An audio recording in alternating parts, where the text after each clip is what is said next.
They said the sector was cold. No footprints. No movement.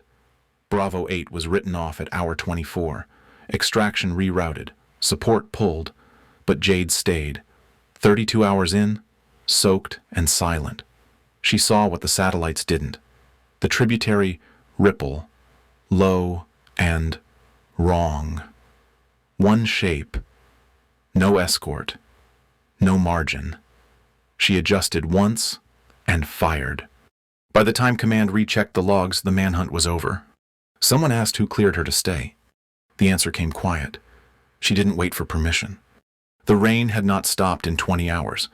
It pressed down on the swamp edge with the slow, choking rhythm of a soaked cloth being wrung out by weight alone. Mud climbed halfway up Jade's calves as she stepped forward, her gait even, deliberate. The tributary crossing ahead was just wide enough to reflect the sky, a dull mirror of gray clouds layered over each other like slate. No wind, no birds, only the constant low sound of rain soaking into everything it touched. Jade paused under a collapsed tree limb, one hand adjusting the sling at her shoulder.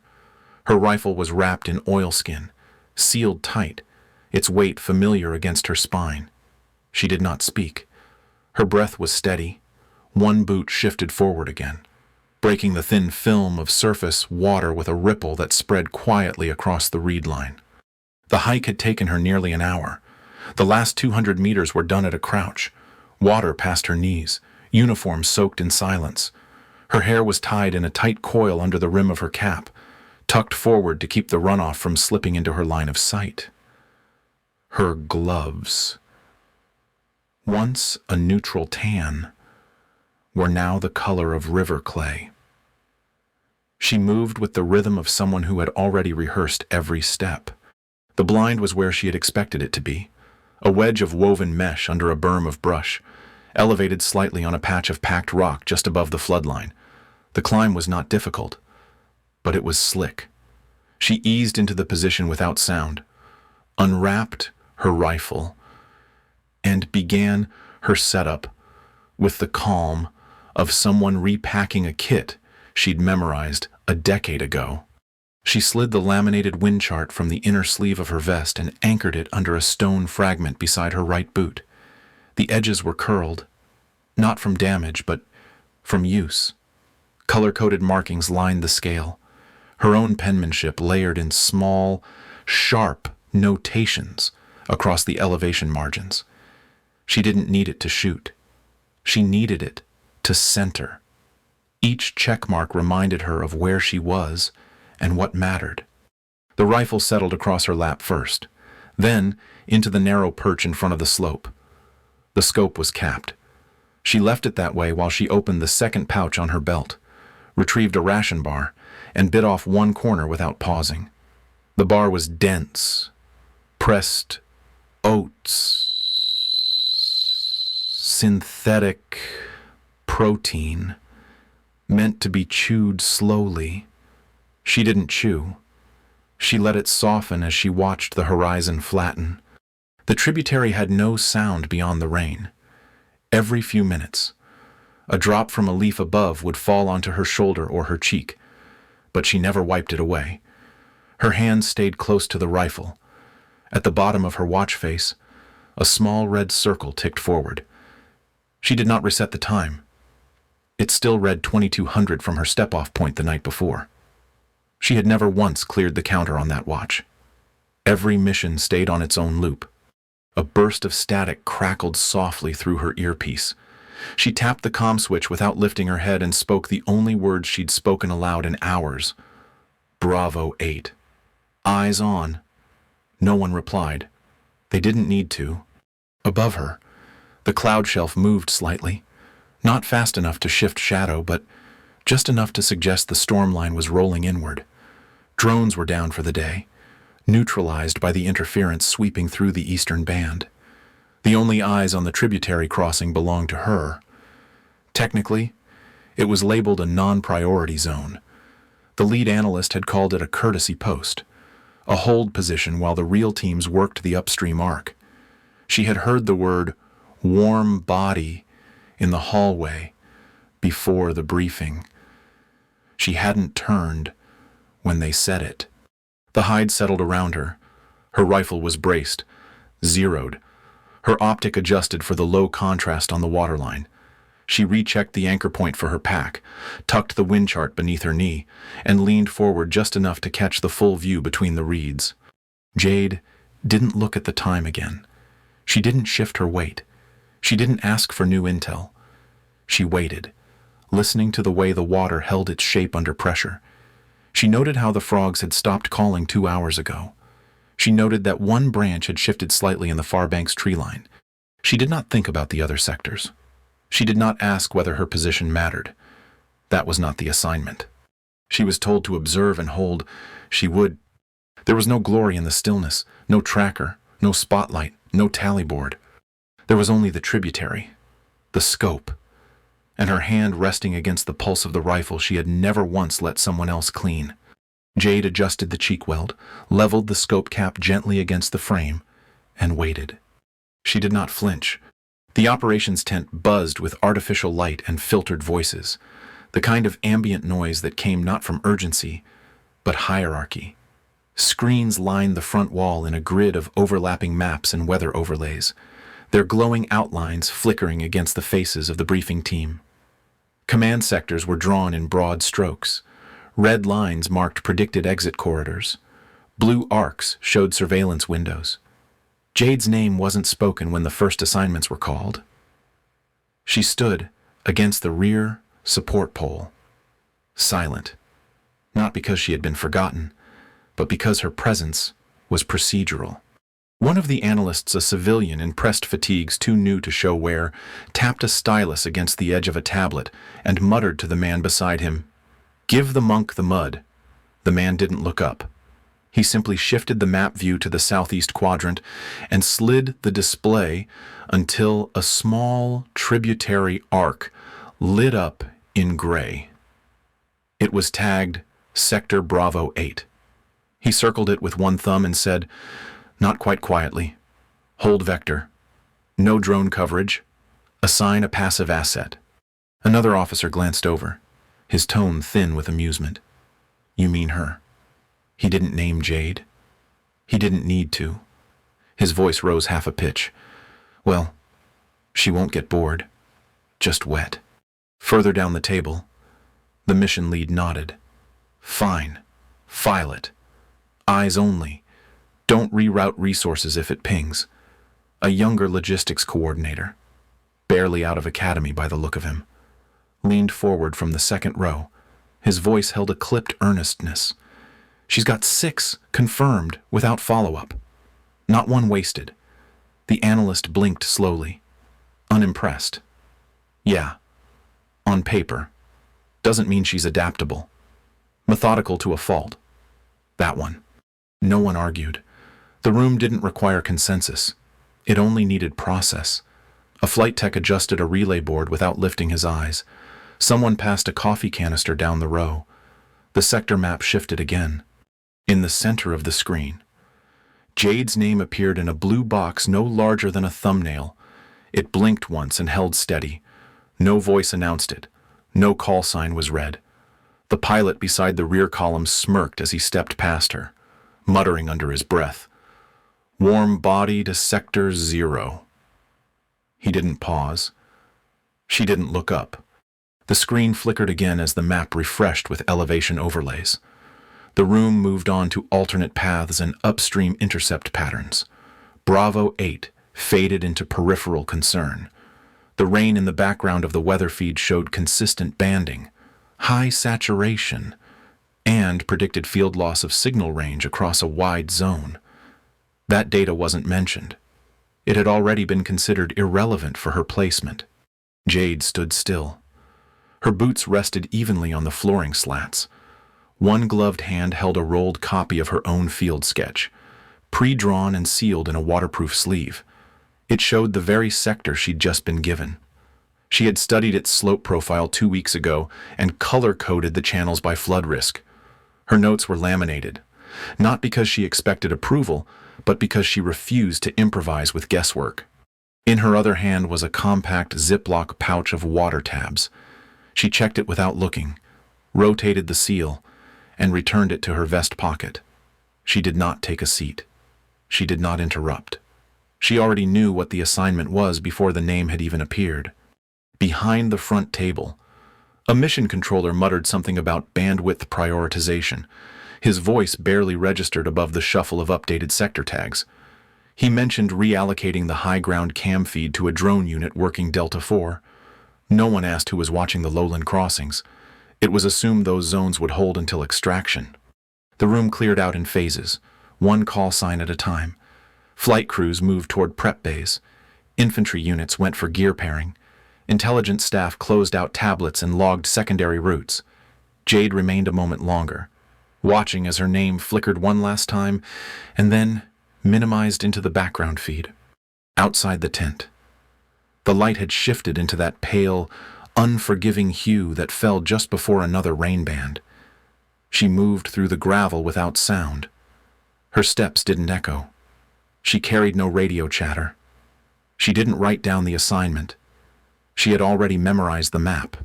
At the gear depot, she checked out a suppressed long-range platform, made 2 minor corrections to the issued scope calibration, and reloaded her backup chart into the side pocket of her case.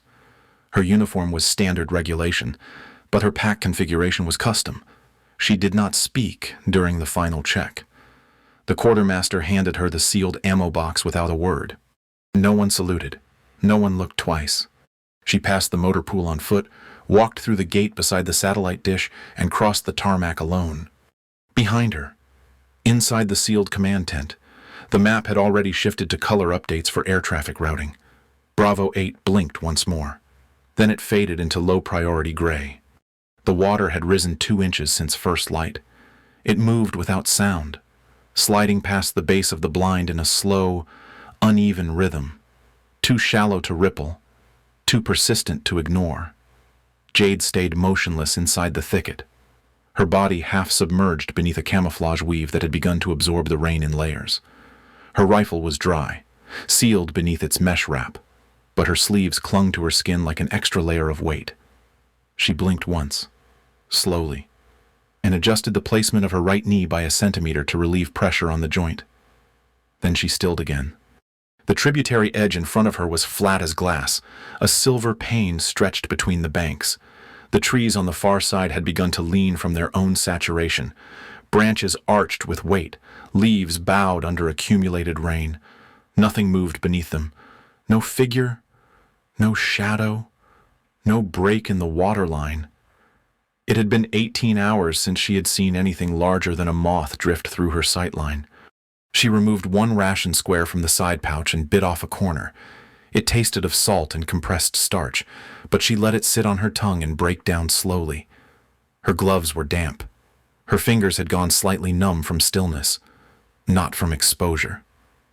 Every action remained deliberate. Even her chewing followed a rhythm set by breath and count. Her optic lens had fogged twice. Each time, she wiped it with the same edge of the same cloth, careful to rotate the contact point so no streaks remained. She never adjusted the brightness setting. Her line of sight held clean across the water, 38 meters to the far slope. She knew the range by heart. The message arrived late. A soft click, followed by the compression hiss of voice transmission. The channel flickered alive in her earpiece. She did not turn toward the sound. Bravo 8, do you copy? Her response was level, quiet. Bravo 8, standing by. There was a pause. Then another voice took over, more clipped. Vector cold, visibility too low for air track, exfil window moving up. Prep for evac within 2. No further detail. No request for summary or notes. Just a flat retraction of priority.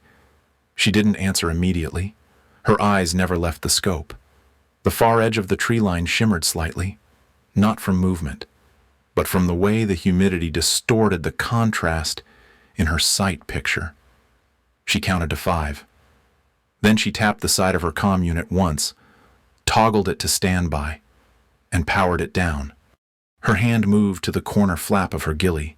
Beneath it, wrapped in a rubber band, was her field sketch. The map was still dry. The ink hadn't run. She unfolded it without rustling the paper, revealing her fallback route and the hand-drawn elevation dip just below the North Arc. It was labeled without a time code. She never added timestamps to exit plans. They distorted clarity. She replaced the map, anchored it beneath the inner flap, and returned her focus to the water. Her rangefinder sat beside her, fogging faintly at the right edge. She lifted it once, wiped the eyepiece, and checked the calibration. Still good. Still tracking at ±1 meter. The rain softened for a moment, then returned with more pressure. Not violent, just steady. Jade didn't look at her watch. She didn't need to. The tempo of the day was already locked into her bones. Her pulse was 61 beats per minute. Her respiration was calm. She adjusted the sight radius on her scope by a single click and settled her cheek against the weld. Time passed, not marked, not tracked, just held. Her breathing did not change. Her posture did not sag. When a small frog climbed the brush edge and disappeared beneath the undergrowth, she didn't look. When a branch shifted in the far canopy, she didn't flinch. When another channel alert pinged the standby light on her compact, she did not reach for it. The message would say what she already knew. Mission vector obsolete. Weather denial confirmed. All assets redirected. She stayed anyway. The scope stayed steady. Her hands stayed loose. Her knees burned slightly from contact pressure. But the pain was distant. A note in the background she acknowledged without distraction. She recalibrated wind offset by feel alone, adjusted the wrap on the rifle to conceal the glint of the scope ring, shifted the front bipod leg half an inch to stabilize the balance point. Then she waited. Not because she hoped the analysts were wrong, not because she wanted to prove anything. She waited because the tributary had not yet cleared, and because she knew deep in the numbers, in the weather, in the slope pattern behind the tree line that this was not a discard sector. It was an escape route, and she was still on mission. The rain had softened into mist by hour 32, but the cold remained. It clung to Jade's shoulders, settled into the space between her gloves and sleeves, and turned every breath into a whisper against the inner mesh of her hood. The blind had taken on water along its left edge, soaking the dry pack base she'd used to level her elbow rest. She adjusted without sound, shifting the bipod half an inch and tucking a folded rag under the right leg to correct the slope. Her hands were steady. The scope had fogged again earlier but cleared just enough when she adjusted the ring with one gloved fingertip. Visibility was 50 meters across the tributary, maybe 60 at the far slope. She did not reach for the radio. It remained powered off beside her left boot, the comm wire coiled tight, the antenna low against the soil. No backup, no confirmation, no spotter. She didn't need any of it. The tributary edge looked like it always had glass flat, windless, unnervingly still. But something in the water shifted. Not a ripple from rain, not the bend of a submerged log. It was a compression pattern, brief, directional, and followed by silence. Her breath stayed even. She adjusted the rifle by 3 degrees, tracking toward the dense thicket just south of the runoff line. Then he stepped out. The figure was angled forward, his knees bent slightly to lower his profile. A layered jacket covered his upper body, partially zipped, bulked at the waist. A satellite phone rested in one hand. He moved carefully, not slow, but measured. He glanced once to his left, then back to the trail ahead. 2 more shadows trailed behind him, not close enough to support him, but near enough to act as a loose tail team. She tracked only the lead. Jade did not lift her head. Her cheek stayed against the weld. She blinked once, adjusted focus, and felt the slight shift of wind through the grass above her. A breath passed over the tributary. No sound. Just enough motion to lift a single leaf from the bank and send it skimming across the water. That was the drag layer. She marked it. 410 meters. She didn't need the rangefinder. She had clocked the tree-line slope from a distance and run the math the night before. Her laminated wind chart sat smudged beside her pack, one corner still weighted with a stone. She had marked that slope in green. Crosswind 1.2 knots, slight left to right, surface layer heavier than air, water reflection impact expected. She made one correction. The target shifted again, closer to the river's edge. He crouched for a moment to check his footing, the satellite phone now clipped to his vest. His shoulder twitched reflexive tension from the weight. Her finger moved to the trigger, not resting, not pressing. Just there. She slowed her breathing. She blinked. She moved her support hand to catch the casing. She fired. There was no recoil narrative, no noise loud enough to carry across the water. The suppressed shot exited clean, low, and final. The target dropped behind the slope, just outside of view. The trailing shadows scattered, moving wide into the tree cover. She didn't follow them. She didn't check for response. She already knew what the outcome was. The casing caught in her glove. She placed it beside the wind chart without looking. She powered the radio back on.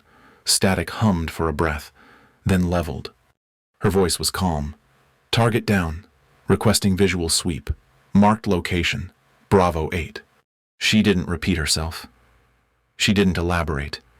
She adjusted the scope back to neutral, wrapped the rifle, and exhaled once before shifting her weight off the firing elbow. She waited for the field to breathe. The tributary edge remained still, now absent of human motion. The fog had begun to lift slightly along the far bank, revealing the slight curve of the trail where the man had stepped from the brush. Nothing stirred there now. No figure, no escort, no resistance. Jade did not celebrate. She did not retreat. She folded the laminated chart, sealed it, and returned it to her inner pocket. Her gloves brushed against the casing she'd caught, and she added it to the side pouch without note. Her eyes tracked the waterline one more time, still smooth, still silent. Behind her, the wind shifted. The storm was moving again. Lighter pressure from the northeast meant better comms. She adjusted her pack straps and scanned the tree line once more. No signal beacon yet. No confirmation ping. That would come later, from ground sweep or drone pass if the drones were back online. She didn't wait for either. The moment was already over. The target was marked, location tagged. She had done what she came to do. The hardest part wasn't the shot. It never had been. It was waiting for the moment to exist. It was knowing when the stillness ended and the action began, and then doing it without pause. She pulled her hood tighter around her face, leaned her weight against her heel, and prepared to break down her blind. The tributary behind her gave no indication that it had just served as the end of a 6-month manhunt. It looked like it always had. Quiet, flat, overlooked. So did she. The rain never stopped. By the time the ranger team reached Bravo 8, the tributary had risen by another 3 inches, saturating the slope and soaking their boots to mid-calf. Their lead, a corporal from Echo Squad, spotted the impact indentation before he saw the body. The man was face down, but breathing, shoulder twisted, vest soaked. The satellite phone lay half buried in the mud beside him. No weapon drawn, no escort nearby, no resistance. They confirmed the identity using facial scan and an encrypted key card found tucked beneath his inner belt strap. He didn't speak when they rolled him onto his side. He didn't try to run. He only looked at the water like he didn't understand how it had all ended here. At base headquarters, the moment the confirmation pinged through the comm relay, the operations floor went quiet. No one said anything at first. Then one of the techs scrolled back through the comm log and frowned. He tilted his head and tapped the timestamp again. She was never cleared past hour 24. Another analyst leaned over his shoulder. That can't be right. She wasn't even on the tracker. Her vector got tagged obsolete. The first tech zoomed in on the location beacon, then replayed the ping she'd sent 6 hours earlier. It had been precise, direct, and tagged with full coordinates. The data was clean, too clean. She stayed in that rain, the second analyst asked. His voice was flat with disbelief. Alone. At the edge of the command tent, the logistics officer who had dismissed her in the original briefing didn't say anything. He stared at the screen, one hand resting on the corner of his tablet, fingers unmoving. The mission summary report had already started compiling, auto-generating blocks based on the timestamp of the shot and the follow-up sweep data. Jade's name was missing from the primary clearance log. Instead, a blank space occupied her assignment slot, followed by a redacted line and a manual notation that someone had penciled in during the last hour. Her name, written by hand in uneven print, filled the margin. Jade did not return to the command tent. She arrived at the quartermaster's bay on foot, boots streaked with river silt, ghillie half-packed into its pouch, optic lens already capped. Her rifle had been wiped. The casing she'd caught was placed in the upper tray of the armory bin with no label. She did not speak when the clerk scanned her ID. She placed the gear in the assigned slots, double-checked the latches, and stepped back without waiting for acknowledgement. The optic cloth, still damp with swamp water, was folded precisely and left inside the pouch. One of the mechanics in the bay watched from the bench where he was replacing a radio bracket. He didn't say anything. He had seen her walk past the day before and heard someone mutter that she was writing clipboard again. Now he just watched her leave. Jade didn't stop for water. She didn't return to the barracks. She moved to the side of the hangar, stood beneath the overhang where the rain softened into mist, and let the quiet take shape again. Inside the main tent, the debrief had begun without her. The room was tense, not with argument, but with rearranged understanding. The mission controller scrubbed through the replay feed, voice clipped. She was on site without an active order. No one extended her window. She stayed without backup. A second officer folded his arms and made the only move that mattered. No one contradicted him. The logistics officer didn't look up from his screen. His fingers hovered over the keyboard but didn't move. The final report logged the extraction under Bravo 8 with Jade's call sign attached retroactively. The software flagged it as an irregular entry. Outside, she stood in the rain, eyes unfocused, shoulders loose. There was no adrenaline left, no rush, just gravity and breath and the slow cooling of tension after the work had been done. She didn't wait for recognition. She had done what the mission required. She had outweighted weather, protocol, and disbelief. She had stayed when everyone else moved on. The shot had never been about courage. It had been about clarity. The mission file closed at 100.0%. The freeze frame held longer than it should have. On the main screen inside the command center, the tributary footage stuttered once, then stopped at the moment the figure dropped behind the slope. The timestamp in the lower corner read 32 hours and 6 minutes since initial insertion. The red perimeter marker pulsed quietly in the background. No one in the room spoke. One of the intel officers, seated halfway down the review table, leaned back slightly and asked without shifting his eyes from the screen, "Who cleared her to stay that long?" The room stayed quiet for a beat. Then a voice from the back answered, low but certain. She didn't wait for permission. That was all. No challenge. No follow-up. Just the line falling into place like a final log dropped onto a bridge already crossed. In the far left corner, a junior analyst typed without looking up. The cursor blinked beside a call sign entry that had been blank since the mission summary began compiling. He typed her name. Then he assigned her identifier, Jade 3. The software flagged it as a late input and underlined the field in yellow. He clicked past the warning. The call sign appeared on the primary mission board for the first time. The supervisor stepped behind him and nodded once. "Keep it," he said. "We don't edit results." Out by the vehicle line, the air was heavy with the aftermath of the storm. Equipment bays had opened back up. The gravel was slick. Light clung to every surface. A soldier from the sweep team moved past the fueling station, stopped when he caught sight of Jade leaning against one of the transport racks. Her gear bag was slung low, webbing clipped. She hadn't changed out of the soaked uniform.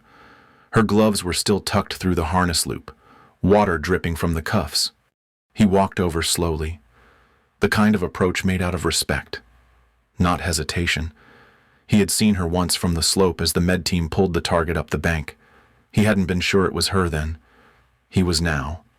"You really stayed 32 hours in that?" he asked, glancing toward the far tree line beyond the compound wall. Jade nodded once. He waited a beat, then added, "Why?" She answered without shifting her posture. Didn't want to miss it. Nothing more. He didn't smile. He didn't laugh. He just stood there, looking at her for a second longer, and then said, "Good thing you didn't." Inside the main tent, the mission logs updated. Her name now trailed a successful extraction. The final impact field was marked confirmed. Medical intake was in progress. The subject was in custody. The objective was complete. 100.0%. In the commander's private bay, the senior logistics officer stood with his hands on the edge of the desk, eyes on the freeze frame still playing in loop. He didn't speak. He didn't give a report. He just watched. The operations coordinator beside him started to say something about revision protocol, then stopped. She saw it coming, the commander said finally, and we didn't. No one disagreed. At the far edge of the hangar, Jade placed her gear bag on the rack.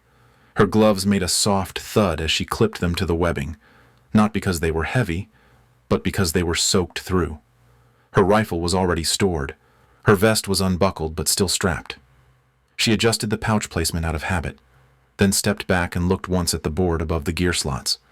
Her call sign was there now, the letters clean, the timing late, but it was there. She didn't smile. She didn't nod. She didn't reach for it. Instead, she turned away from the rack, adjusted the shoulder seam of her undershirt, and walked toward the side exit. She moved without rush, without sound, boots tracking a trail of clean water across the concrete. No one stopped her. Outside, the clouds were thinning. Not clear, not blue, but lighter. Behind her, the system that had failed to account for her had finally caught up. But it was too late to lead. She stayed when no one else did. Not for glory, not to prove anything, just because the mission was still alive.